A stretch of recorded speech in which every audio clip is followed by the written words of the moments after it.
Magandang balita po sa mga commuter, balik 8 pesos na ang minimum fare sa jeep. Dalayaan ng sunod-sunod na big-time rollback sa presyo ng diesel. At may news to go si John Consulta live. John?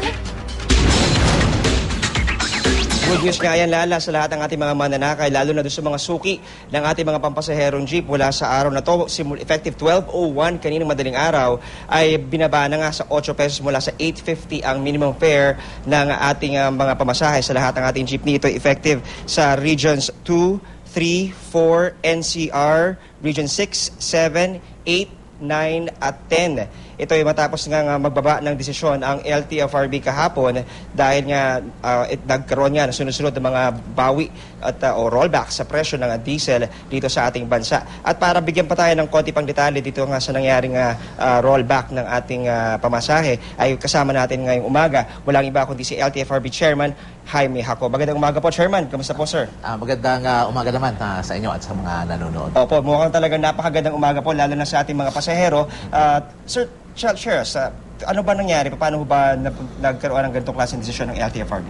Well, yung decision po namin noon na ibigay yung provisional increase na 50 centavos, may kalaki pong kondisyon yon na pagka bumalik sa 45 pesos per liter yung diesel ay babawiin namin yung provisional increase na 50 pesos. Kahapon po, bago pa man namin ilabas yung decision order, yung pong mga grupo ng mga jeepney operators and drivers ay nagpahayag na rin ng kanilang kagustuhan na magkaroon sila ng voluntary rollback nung pamasahe dahil nga po doon sa promise din nila na pagka bumaba sa 45 and below yung presyo ng diesel ay kusang loob silang magpapababa ng pamasahe. Opo. Pero Chairman, linawin lang ho natin, ito ay bukod pa doon sa discount para sa ating mga senior citizens, tama ho ba? At palagi pong kasama yon yung discount sa senior citizens, doon sa mga estudyante, doon sa mga persons with disability, palagi pong andoon yun. Kahit ano pong decision palabas namin,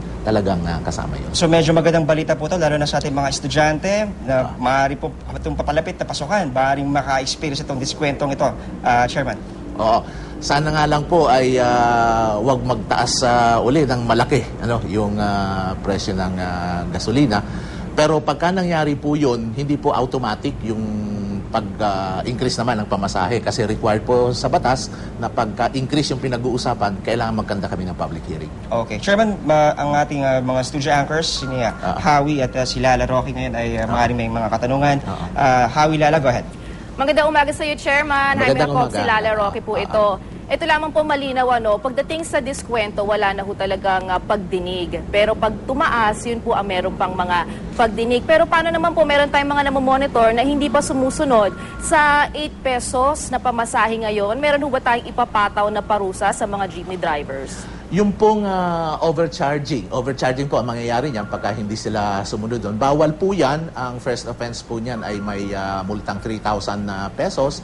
Yung second offense, 5,000. At yung third offense ay cancellation po ng franchise. Ipagbigay alam lang po sa amin. Nakasulat naman po yung hotline numbers ng LTFRB sa lahat ng mga pampublikong sasakyan. Meron na kasi mga nagsasabi na hindi naman daw sila nasabihan. Katunayan, dito na lang po sila sa telebisyon na nagmo-monitor kung ano po ang inyong anunsyo. Paano po to? May ilang araw ho ba tayong ibibigay sa mga driver na maaring hindi pa ho magpapatupad ng 8 pesos na pamasahe ngayong araw?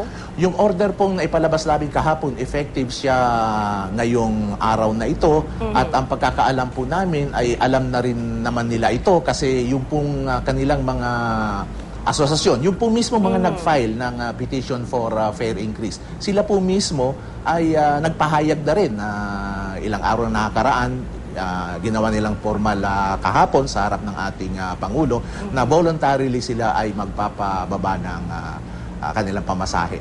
Kumbaga, babawain yung 50 centavo provisional increase.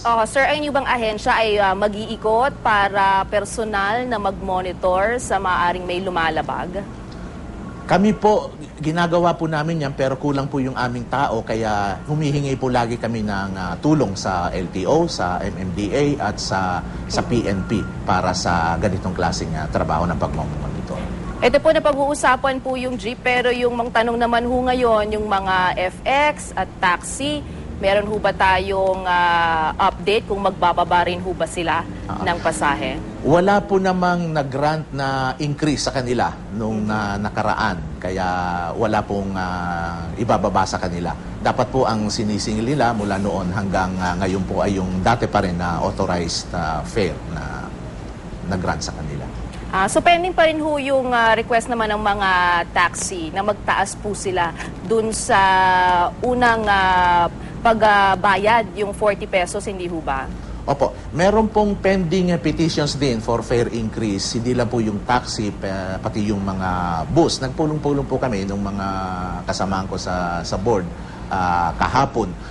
Mukhang magpapalabas na rin po kami ng desisyon kung hindi po ngayong araw na ito o bukas na dinideny na rin yung kanilang petition. Kasi ang naging basihan naman nila sa paghingi ng fare increase ay yung presyo nga ng gasolina. Na at the time na finahin nila ay mga nasa 48 o 49 pesos per liter yung diesel. Ngayon po ay 43 na lang yata, basta less than 45 na. So wala na pong factual basis yung kanilang petition. Maraming salamat po sa inyong panahon, Mr. Jaime Jacobang, Chairman ng LTFRB, maging kay John Consulta. Maraming salamat din po sa